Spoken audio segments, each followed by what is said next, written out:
ಈ ವಿಡಿಯೋದಲ್ಲಿ 2026ರ PM Kisan E-KYC ಕುರಿತು ಸಂಪೂರ್ಣ ಮಾಹಿತಿಯನ್ನು ಕನ್ನಡದಲ್ಲಿ ತಿಳಿಸುತ್ತಿದ್ದೇನೆ. ರೈತರು ತಮ್ಮ ಮೊಬೈಲ್ನಲ್ಲಿ ಇ-ಕೆವೈಸಿಯನ್ನು ಯಾವ ರೀತಿ ಮಾಡ್ಕೋದಂತ ಹೇಳ್ಕೊಡ್ತೇನೆ. ನೆಕ್ಸ್ಟ್ ಪಿಎಂ ಕಿಸಾನ್ ಎಂದ್ರೆ ಏನಪ್ಪಾ ಅಂತಂದ್ರೆ ಪ್ರಧಾನಮಂತ್ರಿ ಕಿಸಾನ್ ಸಮ್ಮಾನ್ ನಿಧಿ ಯೋಜನೆ. ಭಾರತ ಸರ್ಕಾರದ ಆರ್ಥಿಕ ನೆರವು, ರೈತರಿಗೆ ಆರ್ಥಿಕ ನೆರವು ಇದಾಗಿದೆ. ಪಿಎಂ ಕಿಸಾನ್ ಯೋಜನೆಯಡಿ ಅರ್ಹ ರೈತರು ಕುಟುಂಬಗಳಿಗೆ ಸರ್ಕಾರದಿಂದ ನೇರವಾಗಿ ಬ್ಯಾಂಕ್ ಖಾತೆಗೆ ಹಣ ಜಮಾ ಮಾಡಲಾಗುತ್ತದೆ. ಪಿಎಂ ಕಿಸಾನ್ ಇ-ಕೆವೈಸಿ ಮಾಡುವ ಉದ್ದೇಶ ಏನೆಂದರೆ ರೈತರು ಇ-ಕೆವೈಸಿ ಪೂರ್ಣಗೊಳಿಸದಿದ್ದರೆ ಯೋಜನೆಯ ಹಣದ ಪಾವತಿಗೆ ತೊಂದರೆ ಉಂಟಾಗಬಹುದು. ಆದ್ದರಿಂದ ಪಿಎಂ ಕಿಸಾನ್ ರೈತರು ತಮ್ಮ ಆಧಾರ್ ಬಳಸಿಕೊಂಡು ಇ-ಕೆವೈಸಿ ಪೂರ್ಣಗೊಳಿಸುವುದು ಮುಖ್ಯವಾಗಿರುತ್ತದೆ. ಇ-ಕೆವೈಸಿ ಮಾಡಲು ಬೇಕಾಗುವ ದಾಖಲಾತಿಗಳು: ಆಧಾರ್ ಕಾರ್ಡ್.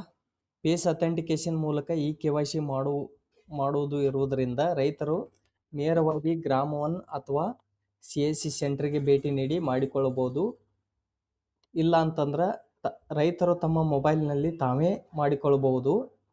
ಯಾವ ರೀತಿ ಅಂತಂದ್ರೆ ಈ ವಿಡಿಯೋದಾಗ ಮುಂದೆ ಕಂಟಿನ್ಯೂ ನಾನು ಮೊಬೈಲ್ನಲ್ಲಿ ಯಾವ ರೀತಿ ಇ-ಕೆವೈಸಿ ಮಾಡೋದನ್ನಂತ ಈ ವಿಡಿಯೋದಾಗ ತಿಳಿಸ್ಕೊಡ್ತಾ ಇದ್ದೀನಿ. ರೈತರಿಗೆ ಮುಖ್ಯ ಸೂಚನೆ: ನಿಮ್ಮ Aadhaar number, OTP, bank account ವಿವರಗಳು ಮತ್ತು ಇತರೆ ವೈಯಕ್ತಿಕ ಮಾಹಿತಿಯನ್ನು ಅಪರಿಚಿತ ವ್ಯಕ್ತಿಗಳೊಂದಿಗೆ ಹಂಚಿಕೊಳ್ಳಬೇಡಿ. ಇ-ಕೆವೈಸಿ ಮೊಬೈಲ್ನಲ್ಲಿ ಯಾವ ರೀತಿ ಮಾಡೋದಂತ ಈ ವಿಡಿಯೋದಾಗ ತಮಗೆಲ್ಲ ತಿಳಿಸ್ಕೊಡ್ತಾ ಇದ್ದೀನಿ. ಮೊದಲಿಗೆ ನೀವು ಏನು ಮಾಡಬೇಕು, ಪ್ಲೇಸ್ಟೋರ್ಗೆ ಹೋಗ್ಬೇಕು. ಪ್ಲೇಸ್ಟೋರ್ಗೆ ಹೋಗಿ ಅಲ್ಲಿ ಏನು ಮಾಡಬೇಕು, ಆಧಾರ್ ಫೇಸ್ ID ಅಂತೇಳಿ ಒಂದು ಆ್ಯಪ್ ಸರ್ಚ್ ಮಾಡಬೇಕು. ಅದನ್ನು ಇನ್ಸ್ಟಾಲ್ ಮಾಡ್ಕೊಂಡು ಬಿಡಬೇಕು. ನೆಕ್ಸ್ಟ್ ಏನು ಮಾಡಬೇಕು ನೀವು ಅಂತಂದ್ರೆ ಪಿಎಂ ಕಿಸಾನ್ ಕೆವೈಸಿ ಅಂತ ಸರ್ಚ್ ಮಾಡಿದ ನಂತರ ಪಿಎಂ ಕಿಸಾನ್ GOL ಅಂತೇಳಿ ಒಂದು ಆ್ಯಪ್ ಬರ್ತೈತೆ. ಅದನ್ನು ಇನ್ಸ್ಟಾಲ್ ಮಾಡ್ಕೊಂಡು ಓಪನ್ ಮಾಡ್ಕೋಬೇಕು.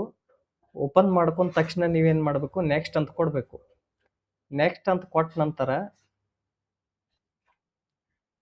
ನಿಮ್ಗೆ ಲಾಗಿನ್ ಅಂತ ಕೇಳ್ತೈತಿ. ಲಾಗಿನ್ ಕೊಡಬೇಕು. ಲಾಗಿನ್ ಕೊಟ್ಟ ನಂತರ ಅಲ್ಲಿ ಬೆನಿಫಿಷಿಯರಿ ಅಂತೇಳಿ ಒಂದು ಆಪ್ಷನ್ ಬರ್ತೈತಿ. ಬೆನಿಫಿಷಿಯರಿ ಕ್ಲಿಕ್ ಮಾಡಿದ ನಂತರ ಆಧಾರ್ ನಂಬರ್ ಎಂಟ್ರ್ ಮಾಡಂತ ಹೇಳ್ತೈತಿ. ಆಧಾರ್ ನಂಬರ್ ಎಂಟ್ರಿ ಮಾಡಿದ ತಕ್ಷಣ PCL ಇ-ಕೆವೈಸಿ ಲಾಗಿನ್ ಅಂತ ಕೊಡ್ಬೇಕು.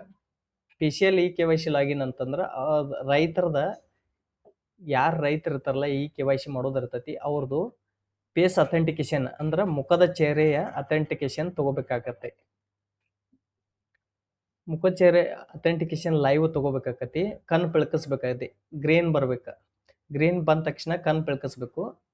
ಇಲ್ಲಿ ಈ ಥರ ಗ್ರೀನ್ ಬರಬೇಕು. ಗ್ರೀನ್ ಬಂದ ತಕ್ಷಣ ನೀವು ಕಣ್ಣು ಬೆಳಕಿಸ್ಬೇಕು. ಕಣ್ಣು ಬೆಳಕಿಸಿದ ತಕ್ಷಣ ಅದು ಇ-ಕೆವೈಸಿ ಲಾಗಿನ್ ಆಕೈತಿ. ನಿಮ್ಗೆ ಪಿಎಂ ಕಿಸಾನ್ ನಿಮ್ಮ ಸ್ಟೇಟಸ್ ಆಮೇಲೆ ನಿಮ್ಮ ಪ್ರತಿಯೊಂದು ಮಾಹಿತಿ ಬರ್ತೈತಿ. ಇಲ್ಲಿ ಏನು ಮಾಡ್ಬೇಕು, ನೀವು MPIN ಅಂತಂದ್ರೆ 6 ಅಂಕಿಯ ನಂಬರ್ ಯಾವುದಾದ್ರೂ ನಿಮಗೆ ನೆನಪಿರುವಂಥವ ಒಂದು 6 ಅಂಕಿ ನಂಬರ್ ಎಂಟರ್ ಮಾಡಬೇಕು.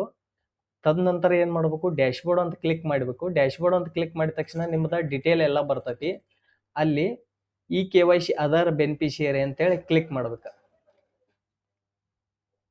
ಕ್ಲಿಕ್ ಮಾಡಿದ ತಕ್ಷಣ ಮತ್ತೆ ಆಧಾರ್ ನಂಬರ್ ಕೇಳ್ತೈತಿ. ಆಧಾರ್ ನಂಬರ್ ಎಂಟ್ರಿ ಮಾಡಿ ಸ್ಟಾರ್ಟ್ ಇ-ಕೆವೈಸಿ ಅಂತ ಕ್ಲಿಕ್ ಮಾಡಿ ಅಲ್ಲಿ ನೀವು ಮೊದಲು ಹಾಕಿರ್ತಿರಲ್ಲ 6 ಅಂಕಿ MPIN ಅವನ್ನ ಹೊಳ್ಳಿ ಎಂಟರ್ ಮಾಡ್ಬೇಕು.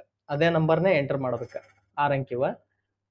ಅದ ನಂತರ ಏನು ಮಾಡಬೇಕು, ನಿಮ್ಮದು ಮತ್ತೊಮ್ಮೆ ಇ-ಕೆವೈಸಿ ಮಾಡಾಕ ಫೇಸ್ ಅಥೆಂಟಿಕೇಶನ್ ಫಸ್ಟ್ ಟೈಮ್ ಏನು ಮಾಡ್ರು ಲಾಗಿನ್ ಮಾಡಕ್ಕೆ ಹೇಳಿತ್ತು. ಈಗ ಇ-ಕೆವೈಸಿ ಮಾಡಾಕ ಅಥೆಂಟಿಕೇಶನ್ ಫೇಸ್ ಅಥೆಂಟಿಕೇಶನ್ ಕೇಳ್ತೈತಿ. ಅಂದ್ರೆ ನಿಮ್ಮ ಮುಖದ ಅಥೆಂಟಿಕೇಶನ್ ಕೇಳ್ತೈತಿ. ಫೇಸ್ ಅಥೆಂಟಿಕೇಶನ್ ಆದ ನಂತರ ಸಕ್ಸಸ್ಫುಲ್ ಅಂತೇಳಿ ಮೆಸೇಜ್ ಬಂದ ತಕ್ಷಣ ಕಂಪ್ಲೀಟ್ ಆಕೈತಿ. ಇಷ್ಟೋ ಮಟ್ಟ ಮೊಬೈಲ್ನಾಗ ಯಾವ ರೀತಿ ಮಾಡೋದಂತ ಹೇಳಿಕೊಟ್ನಿ. ಈಗ ಸಿಸ್ಟಮ್ ಬಳಸಿ ಅಥವಾ ಕಂಪ್ಯೂಟರ್ ಲ್ಯಾಪ್ಟಾಪ್ ಬಳಸಿ ಇ-ಕೆವೈಸಿ ಮಾಡೋದು ಯಾವ ರೀತಿ ಅಂತ ಹೇಳ್ಕೊಡ್ತೀನಿ ನೋಡ್ರಿ. ಮೊದಲಿಗೆ ಏನು ಮಾಡ್ತು, ಯಾವ್ದಾದ್ರು ಒಂದು ವೆಬ್ಸೈಟ್ದಾಗ ಹೋಗಿ CSC PM Kisan E-KYC CSC ಅಂತೇಳಿ ಸರ್ಚ್ ಮಾಡಿದ ನಂತರ ಅಲ್ಲಿ ಫಸ್ಟ್ನೇ ಲಿಂಕ್ ಬರ್ತೈತಿ. ಅದ್ರ ಮೇಲೆ ಕ್ಲಿಕ್ ಮಾಡಿದ ನಂತರ ನೀವು ಯೂಸರ್ ನೇಮ್ ಪಾಸ್ವರ್ಡ್ ಹಾಕ್ಬೇಕಾಗತಿ. CSCದ ಯೂಸರ್ ನೇಮ್ ಪಾಸ್ವರ್ಡ್ ಹಾಕಿದ ನಂತರ ಲಾಗಿನ್ ಆಕತಿ. ಲಾಗಿನ್ ಆದ ನಂತರ ಬಯೋಮೆಟ್ರಿಕ್ ಅಥೆಂಟಿಕೇಶನ್ ಅಂತೇಳಿ ಒಂದು ಇ-ಕೆವೈಸಿ ಬರ್ತೈತಿ. ಅಲ್ಲಿ ಆಧಾರ್ ನಂಬರ್ ಎಂಟರ್ ಮಾಡೋದು, ಆಮೇಲೆ ಇಮೇಜ್ ತೋರಿಸ್ತೈತಿ, ಆ ಇಮೇಜ್ ಎಂಟರ್ ಮಾಡಬೇಕು. ಇಮೇಜ್ ಎಂಟರ್ ಮಾಡಿದ ತಕ್ಷಣ ಸರ್ಚ್ ಅಂತೇಳಿ ಆಪ್ಷನ್ ಕ್ಲಿಕ್ ಮಾಡಬೇಕು. ಸರ್ಚ್ ಅಂತೇಳಿ ಆಪ್ಷನ್ ಕ್ಲಿಕ್ ಮಾಡಿದ ತಕ್ಷಣ ನಿಮ್ಗೆ ನಿಮ್ಮದ ಬಯೋಮೆಟ್ರಿಕ್ ಯಾವ್ದು ಇರ್ತೈತಿ ನಿಮ್ಮ ಕಡೆ ಅದು ಪೇಮೆಂಟ್ ಕೇಳ್ತೈತಿ. ಈಗ ಪೇಮೆಂಟ್ ಕೇಳಿದ ತಕ್ಷಣ ಹೊಳ್ಳಿ ಪೇಮೆಂಟ್ ಮಾಡಬೇಕು. ₹5 ಪೇಮೆಂಟ್ ಇರ್ತೈತಿ. ಅದ ಪೇಮೆಂಟ್ ಆದ ತಕ್ಷಣ ನಿಮ್ಗೆ ಬಯೋಮೆಟ್ರಿಕ್ ಒಂದು ಆಪ್ಷನ್ ಇರ್ತೈತಿ. ಬಯೋಮೆಟ್ರಿಕ್ ಮೇಲೆ ಕ್ಲಿಕ್ ಮಾಡಿ ಎಂಟರ್ ಮಾಡ್ಬೇಕು ನೀವು. ಬಯೋಮೆಟ್ರಿಕ್ ಅಥೆಂಟಿಕೇಶನ್ ಆಗ್ತೈತಿ. ಬಯೋಮೆಟ್ರಿಕ್ ಅಥೆಂಟಿಕೇಶನ್ ಆದ ತಕ್ಷಣ ಸಕ್ಸಸ್ ಅಂತೇಳಿ ಒಂದು ಆಪ್ಷನ್ ಬರ್ತೈತಿ. ಬಯೋಮೆಟ್ರಿಕ್ ತಗೊಂಡ ತಕ್ಷಣ PM ಕಿಸಾನ್ ಈ KYC ಮಾಡೋದು ಯಾವ ರೀತಿ ಅಂತೇಳಿ ಈ ವಿಡಿಯೋದಾಗ ಮೊಬೈಲ್ ಮೂಲಕ ಹಾಗೂ CSC ಲಾಗಿನ್ ಯೂಸ್ ಮಾಡಿ ಯಾವ ರೀತಿ ಮಾಡೋದು ಅಂತೇಳಿ ಈ ವಿಡಿಯೋದಾಗ ನಿಮ್ಗೆ ವಿವರಿಸಿದ್ದೀನಿ. ಹಾಗೆ ಈ ವಿಡಿಯೋ ಉಪಯುಕ್ತವಾಗಿದ್ದರೆ ಲೈಕ್ ಮಾಡಿ. ಇನ್ನಷ್ಟು ರೈತರಿಗೆ ಉಪಯುಕ್ತ ಮಾಹಿತಿಗಾಗಿ ಸಬ್ಸ್ಕ್ರೈಬ್ ಮಾಡಿ. Thank you.